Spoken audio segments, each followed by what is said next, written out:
Total અમારા પરિવારના 8 જણા હતા, એમાંથી 3 રિટર્ન નીચે હતા, એ મળી ગયા છે. 5 મિસિંગ છે, એમાં મારો દીકરો છે, રાજભાઈ નામ છે એનું.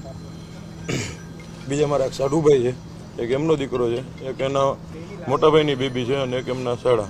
ટોટલ 5 જણાની કોઈ ઓળખ પરેડ થતી નથી. આવી રીતના મારી માંગણી એ છે કે સરકાર એને કાં તો ફાંસીની સજા દે, બરોબર છે, અને કોઈ પણ રીતનો આમાં કોઈ એડવોકેટ ભાઈઓ છે એ કોઈ આનો કેસ ન લડે, નો હાઈકોર્ટમાં કે નો સુપ્રીમમાં કે નો અહીંયા. જો કોઈને પૈસાથી જ કેસ લડવો હોય તો જે એની ફી થતી હોય નથી 2 લાખ રૂપિયા હું મારા પોતાના વધારે આપીશ.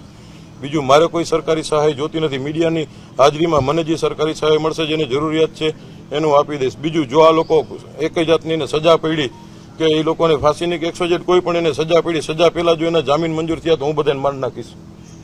મારે આગળ પાછળ કાંઈ છે નહીં. હવે હતું એ મારું વયું ગયું છે. જો આ લોકો જામીન ઉપર છૂટ્યા એટલે હું એકને જીવતા નહીં. જેમ અમારા કોઈ પરિવારના ઓળખ પરેડ નથી થતી ને એમ આ કોઈની ઓળખ પરેડ હું નહીં થવા દઉં. કોઈ અધિકારી યારે કોઈ